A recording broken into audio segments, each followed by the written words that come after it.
The Senate will come to order. The Secretary will call the roll. Senator Buck. Here. Senator Cannizzaro. Here. Senator Cruz Crawford. Here. Senator Daley. Here. Senator Iñate. Senator Dondera-Loop. Senator Ellison. Senator Flores. Senator Hansen. Senator Krasner. Senator Lang. Senator Neal. Senator Wynn. Senator Orenshaw. Senator Pizzina. Senator Rogish. Senator Scheibel. Senator Steinbeck. Senator Stone. Senator Taylor. Senator Titus. Senator Cannizzaro. Thank you, Mr. President. Please mark Senator Neal absent excused. Thank you. Let the record reflect there are 20 senators present. Please rise for the prayer by Reverend Jedediah Maschke of the Bethlehem Lutheran Church here in Carson City, Nevada, and remain standing for the Pledge of Allegiance. Please pray with me. We thank you, Holy Trinity, for busy people everywhere who rise each day devoted to their duty. Give to those who serve here eyes to see the high and holy ways their work fulfills your will.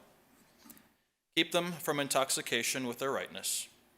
Remember them with mercy as they face all manner of temptations, to shade the truth to selfish ends, to withhold what should be told, to distort what must be spoken, and to disclose what is best left unsaid. Keep intact their honor and their credibility. Grant them humble hearts and charity to serve you as your sacred instruments, in all things working for the justice, good, and unity of all. For you, O Father, Son, and Holy Spirit, live and reign, one God, now and forever. Amen. I pledge allegiance to the flag of the United States of America and to the republic for which it stands, one nation, under God, indivisible, with liberty and justice for all.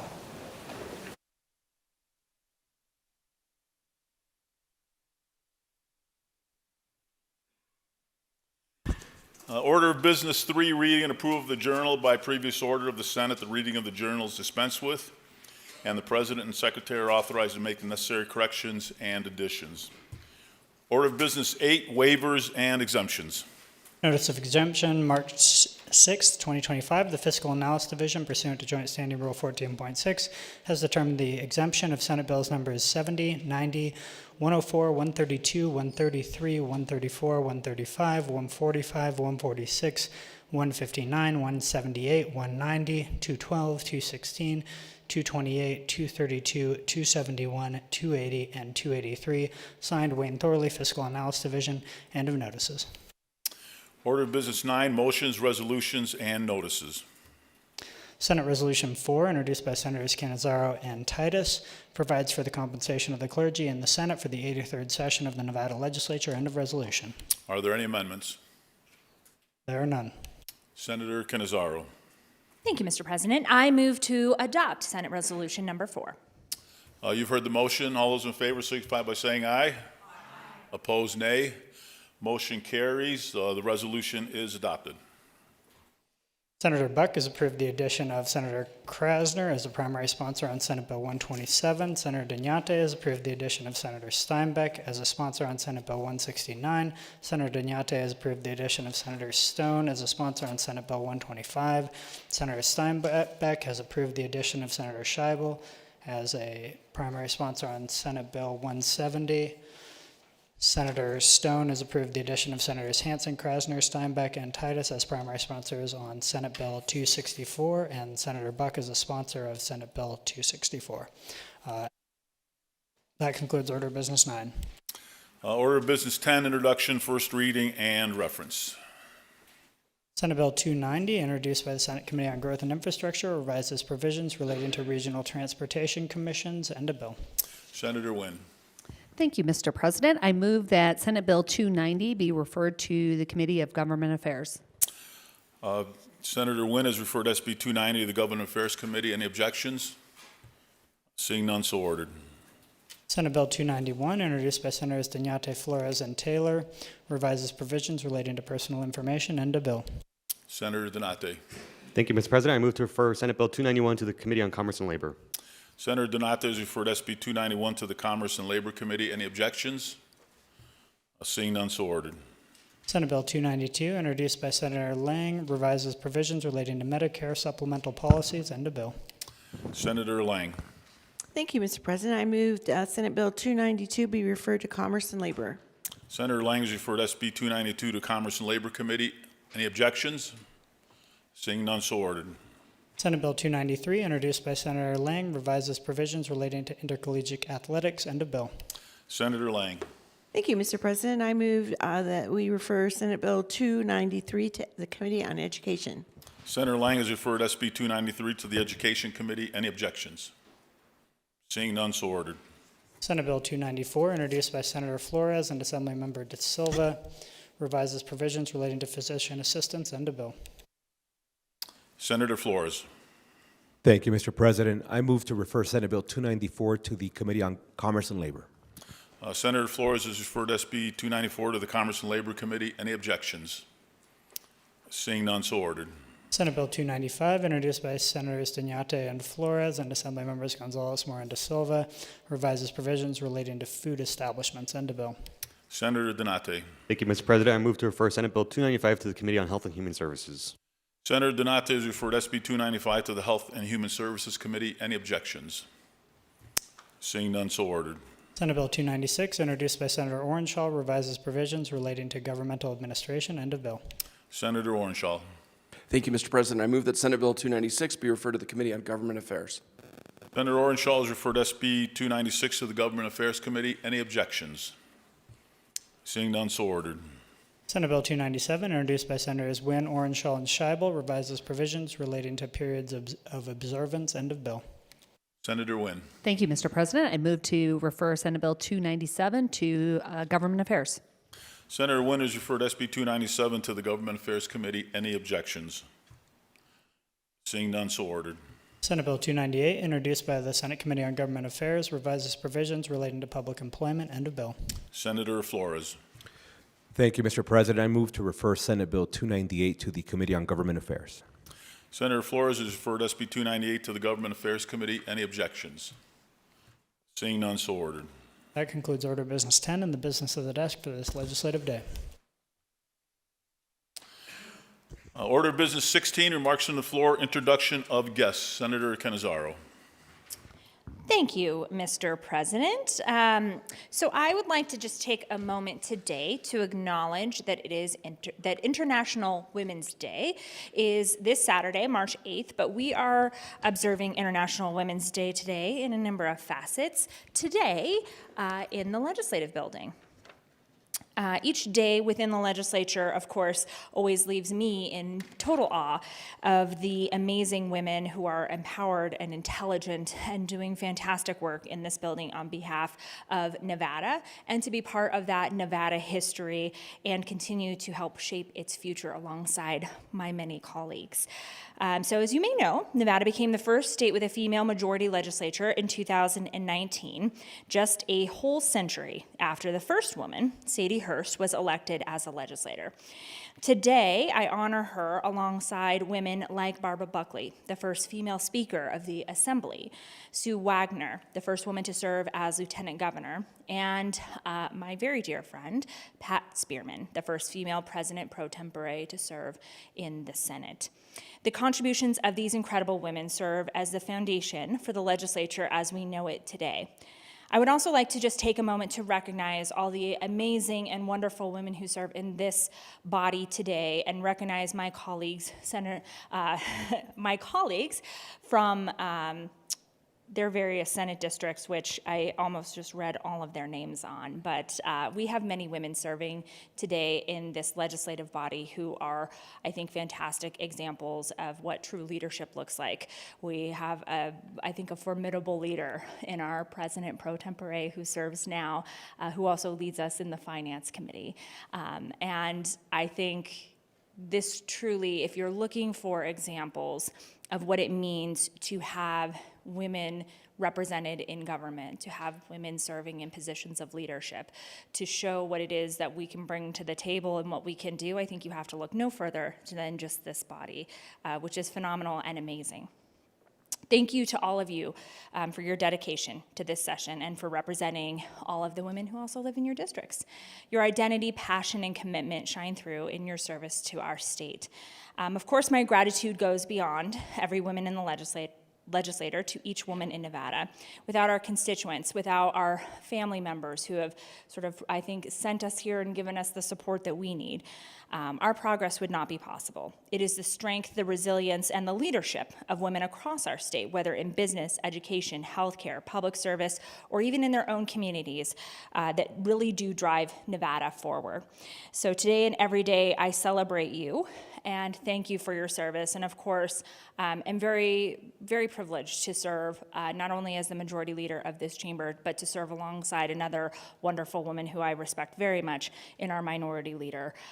And just, it's always wonderful to have, I think, that representation, especially here on the Senate side. So thank you, Mr. President, for allowing me a little bit of time to honor International Women's Day today in the legislature and giving me a few moments to address this body and thank all of the very hard-working women who serve here each and every day.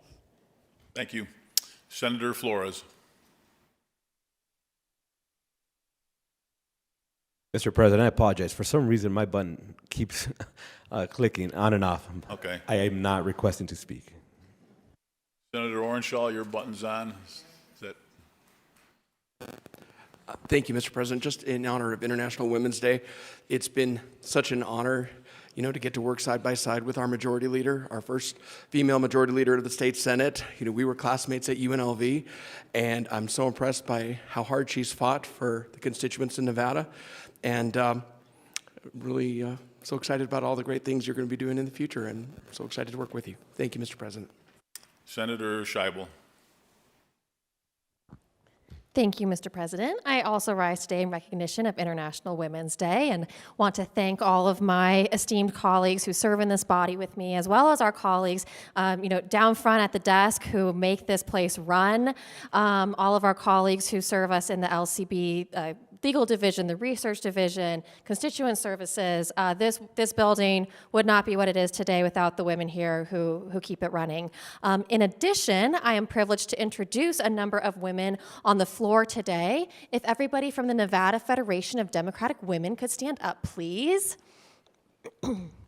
They are spread out here amongst the senators who represent them and other friends of the Nevada Federation of Democratic Women here in the Capitol. We also have a few members standing up in the upper gallery. And the Nevada Federation of Democratic Women was established in 2019. They are part of the National Federation of Democratic Women that was established in 1971 by Rilla Moran Woods of Tennessee. In 1976, the NFDW was named the official women's organization and was accorded 3 seats on the DNC, and the presidents also granted a seat on the executive committee, which they still hold today. The objective of the organization is to unite women of the Democratic Party, to promote the cause of the Democratic Party, and to encourage full participation of women in every level of the Democratic Party structure, including running for office. And so I'd like to introduce all of them to you. With us today, we have Nancy Downey and Catherine Ramsey, Brenda Holfers and Ann Santos, Rosa Mendoza, Barbara Wolf, Kathy Neer, Audrey Dempsey, Crystal Roll, Patricia Kuko, Linda Miner, and a couple of other women, I think, who were able to join us in addition to the ones who I have named, and they are all very welcome guests here, so please join me in giving them a warm reception. Thank you.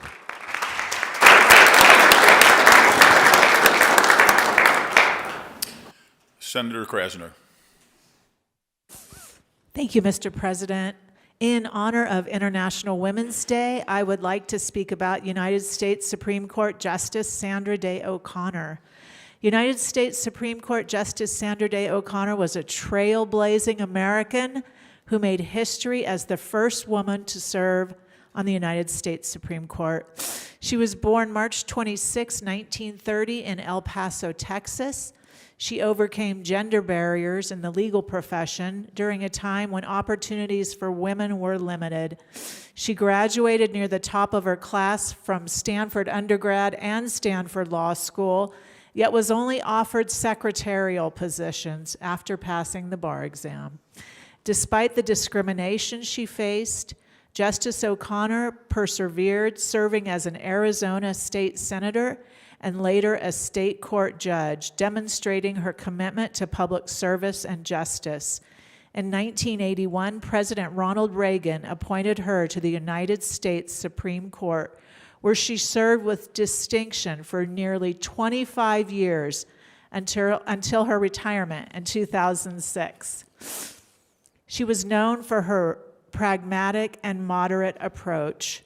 She cast decisive votes on landmark cases involving women's rights, personal liberties, and affirmative action. Her legacy inspires women worldwide to break through glass ceilings and pursue leadership roles in law and government. On International Women's Day, Sandra Day O'Connor stands as a symbol of resilience, intelligence, and the power of women to shape a brighter future. Thank you. Senator Rogich. Thank you, Mr. President. Today we gather to honor International Women's Day, a day that transcends borders, cultures, and generations to celebrate the achievements of women. It is a privilege to stand here, not only as a senator, but as a member of a majority women's Senate, a testament to the progress we have made and the promise of what lies ahead. This chamber, filled with the voices and leadership of women, is a powerful symbol of what is possible when barriers are broken and opportunities are embraced. It is a reminder that representation matters, not just for the policies we shape, but for the message we send to every girl and woman who dreams of making a difference. Our presence here is not just a reflection of progress, it is a call to action to ensure that no door remains closed to the next generation. So let us celebrate together the progress we have achieved. Let us be the leaders who inspire change, the advocates who demand justice, and the voices that echo the dreams of millions. Thank you. Senator Dondero-Lupe. Thank you very much, Mr. President. I'd like to honor one of our Nevadans. Maud Frazier was offered a teaching principalship in Genoa, Nevada in 1906. The fact that she couldn't even find Genoa on the map did not deter her. She boarded the train for Reno, then on to Minden, then at the end of the railway line. Next was a horse-drawn coach to Genoa. Her new position was principal and teacher of the upper grades in a 2-room teacher schoolhouse. Her early Nevada teaching career took her to Lovelock, a new mining camp at 7 Troughs. Maud next went to Beatty for $100 a month, but the mining activities in Beatty were slowing, and in 1912 she moved to Goldfield. In 1917, she had her first administrative job as the principal of Sundog School. All the mines were in a slump, and Maud took advantage of an opportunity to go to Sparks, where she became a member of a 19-teacher staff. In 1920, she was named principal of the Sparks Elementary School. Because of the changes at the State Department of Education, new administrative positions became available, and Maud, always eager for advancement and adventure, applied for the position of supervisor over public schools of Lincoln, Clark, Esmeralda, and Nye counties, an area of about 40,000 square miles. In 1921, in the amazement of the male candidates, of course, Maud was selected for the assignment. The area to be covered was desolate, hot, virtually inaccessible, and challenged Maud she was undaunted by all the skeptics. To meet the requirements of her new position of supervising 75 schools in 63 school districts at the time, with an enrollment of 2,824, she bought a Roadster. She traveled the deputy superintendent circuit for 6 years. In 1927, she was the logical choice to become the superintendent of the Las Vegas Union School District and principal of the newly created Las Vegas High School. It was at this point in 1931 that she hired my father, Harvey Dondero, to come to Las Vegas from UNR to serve as a teacher at Las Vegas High School. She would become a lifelong friend of our family and encouraged my mother to also get involved with schools and the community. She and my dad would work together for 30-plus years in education. Maud served as the superintendent of Clark County Schools through the growth period before and after World War II, finally retiring in 1947. Even though Maud had planned on relaxing and just taking it easy, she found that was not the life for her. And in 1950, she ran and won a state legislator spot from Clark County. She was appointed to the Education Committee and became known as a champion of public education.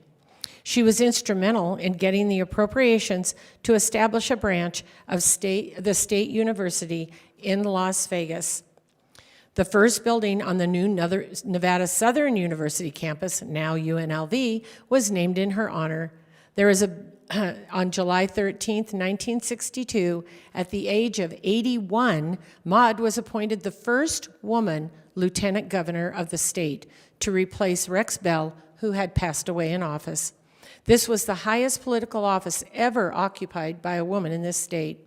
Maud Fraser died shortly after that on June 20th, 1963. Prior to her death, she always encouraged my mother to become involved in the community. So I would like to take a quick moment, while I have been talking very long, to honor my mother, Thalia Dondero, as well, the mother of 5, who was a trailblazer for women, who became the first woman ever elected to the Clark County Commission in 1974. Her ascent through the ranks of the commission included being the chairwoman of the body more than once. She was asked to take notes by her male counterparts and refused with polite good humor by asking her to show them how. She was a tireless advocate for parks and the outdoors, and she has since served as a regent for 12 years. So with that, I thank you, Mr. President, who also served with my mother on the Regents, and I thank all of you for your indulgence. Thank you. Senator Buck. Thank you, Mr. President. I rise also today to celebrate International Women's Day, a day to honor the countless women who have shaped our world, past and present. We honor the resilience and strength of women who have broken barriers and paved the way for equality and justice. International Women's Day is a global celebration of the incredible social, economic, cultural, and political achievements of women throughout history. From 1948, where the first Women's Rights Convention happened, to, thank goodness, the ratification of the 19th Amendment in 1920 to give us our voting rights. Trailblazers, pioneers, to scientists, to everyday heroes in our community, artists, leaders, to caregivers, women's contributions enrich every corner of our world. Women in Nevada have demonstrated resilience and leadership. Women continue to make strides in every field, from business to education to healthcare to public service.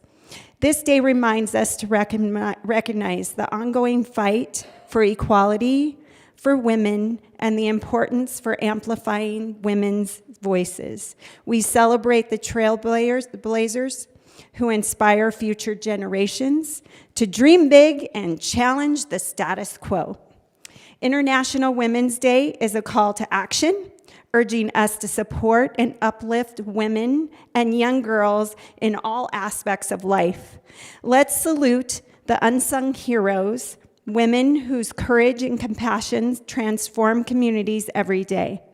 As we mark this occasion on March 8th, 2025, let us renew our commitment to ensuring a brighter future for the next generation of women. Thank you. Senator Lang.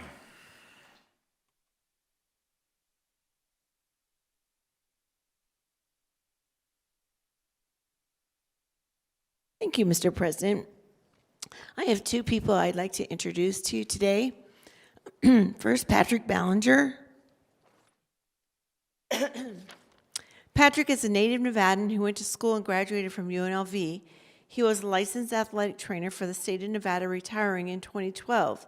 He felt the calling to work in a nonprofit profession and soon started the Las Vegas Area Council of Scouting America. He has since been working with the council and is now the Director of Development and Marketing, making an impact on our community, building our future leadership one scout at a time. And I just might add, the scouting has evolved over time, and now it is an organization of both females and males, which is why it's not called Boy Scouts anymore, it's called Scouting. So please make him feel welcome.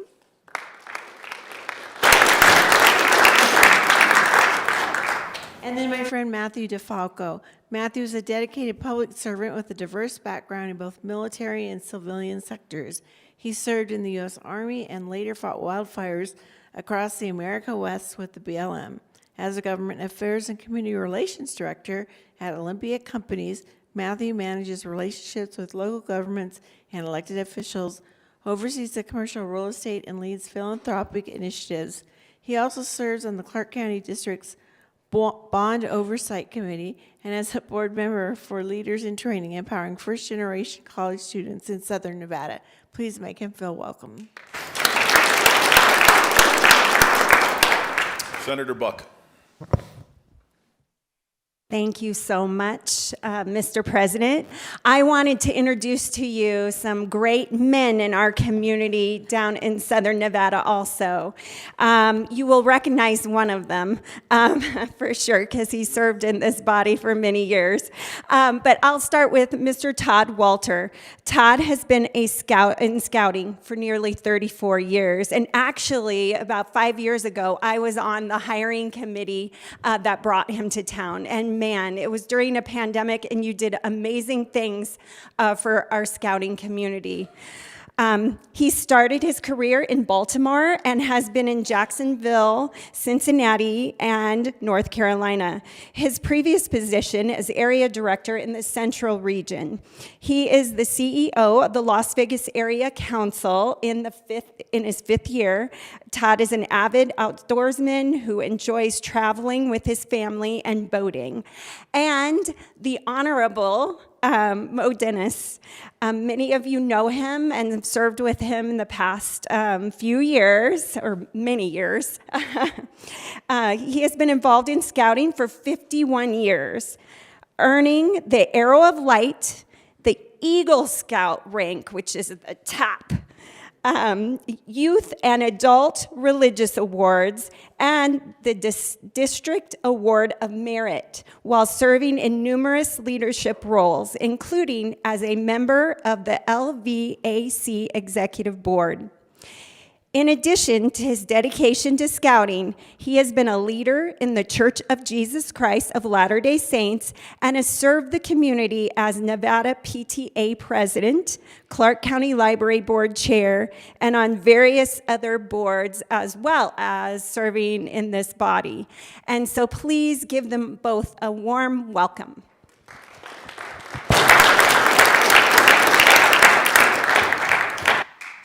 Senator Titus.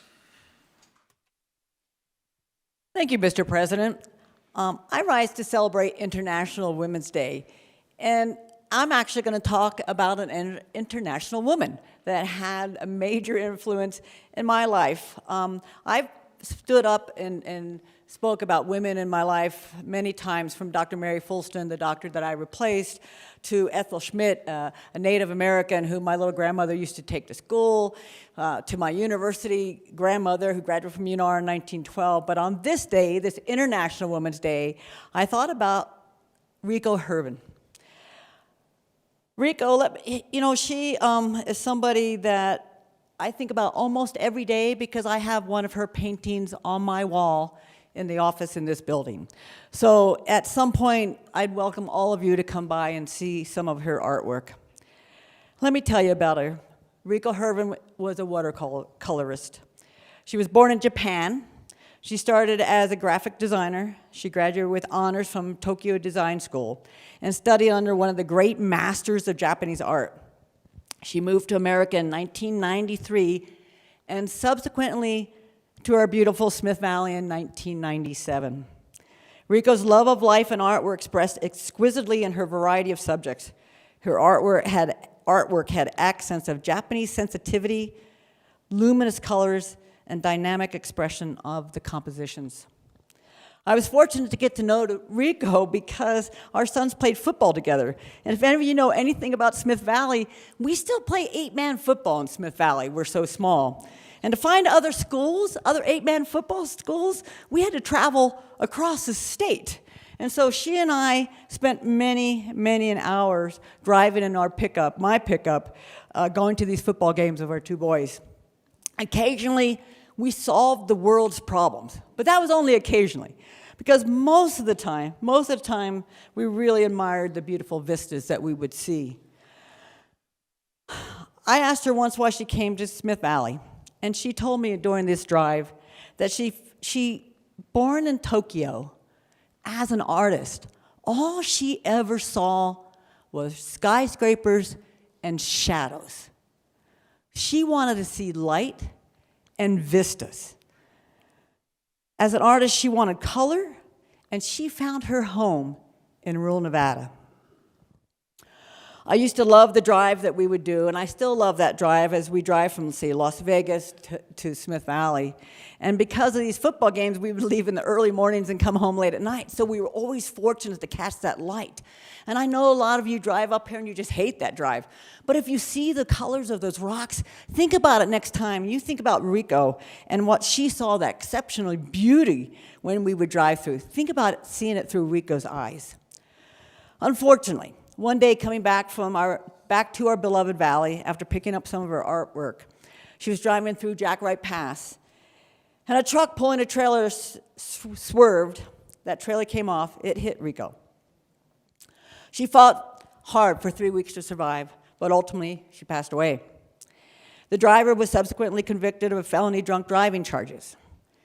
And I know that although, and I still get choked up talking about her, he was convicted. But I would tell you that her memory didn't die in that accident. Her memory is still on my wall, and it's on a lot of walls out there, because her artwork lives on and the art of Nevada. So in that mind, I celebrate International Women's Day and the memory of Rico Herman. Thank you.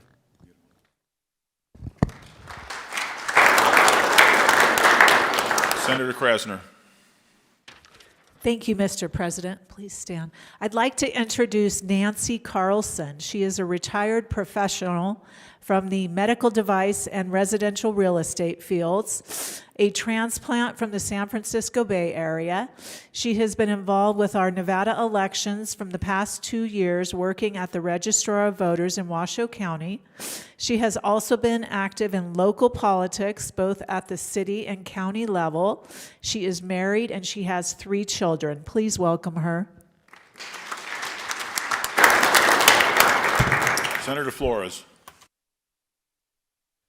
This one I did mean it, Mr. President. Thank you for acknowledging me a second time. My colleague from my right, I think, is very creative with his jokes. I do want to say that I also rise in honor of International Women's Day. I don't often get an opportunity in this chamber to thank my mother, Griselda Flores. I had an opportunity to talk to her usually when I'm in front of a labor community, because one of the reasons that I personally ran for office is very much due to what she taught me as a child. The very first time I ever went to a protest, or I learned about what a union meant, was holding my mom's hand. I was a little kid. She was wearing a maid uniform in front of the Monte Carlo casino, and we were standing amongst all these humans.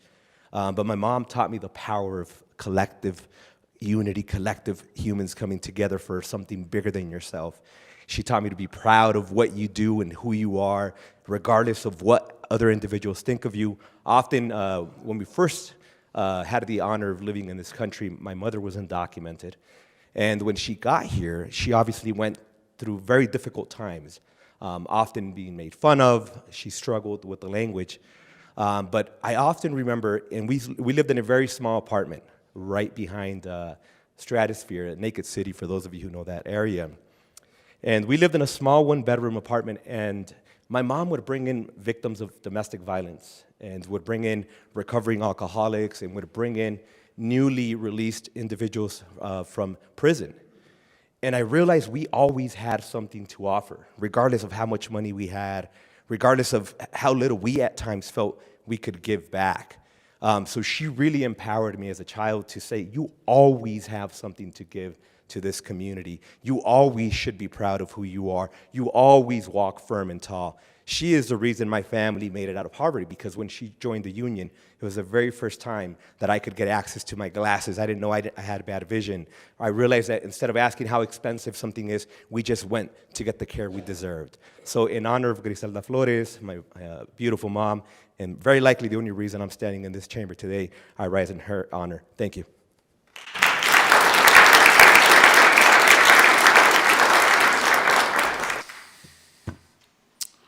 Senator Cannizzaro. Thank you, Mr. President. I am just very moved by some of the stories that we've heard today, and I think is a testament to why we're all here celebrating International Women's Day. I have one more individual I want to introduce, my intern. This is Madeline Krieger. She previously served as a Nevada youth legislator who we had with us, that group with us yesterday. But I'm very proud to have her with me on the floor today. Many of you maybe have seen her in the front of the office here. She is a political science student in her sophomore year at UNLV with a passion for studying voting behavior. So this should be an interesting experiment as we start voting on things around here.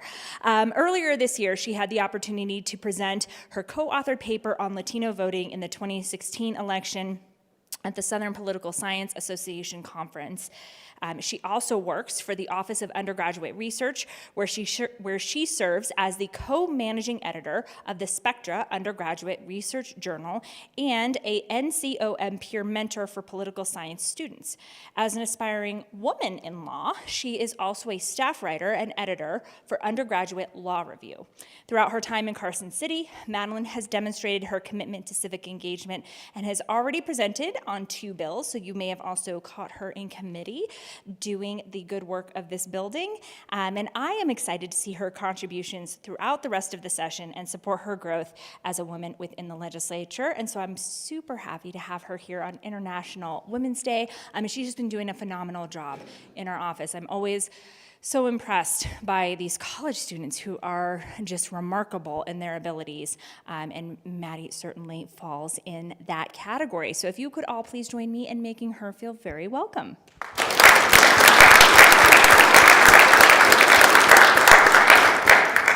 And with that, Mr. President, in honor of this International Women's Day, I would move that the Senate stand in adjournment until the hour of 11 a.m. on Monday, March 10th, 2025. Thank you. You've heard the motion. All those in favor signify by saying aye. Opposed, nay. Motion carries. We are adjourned.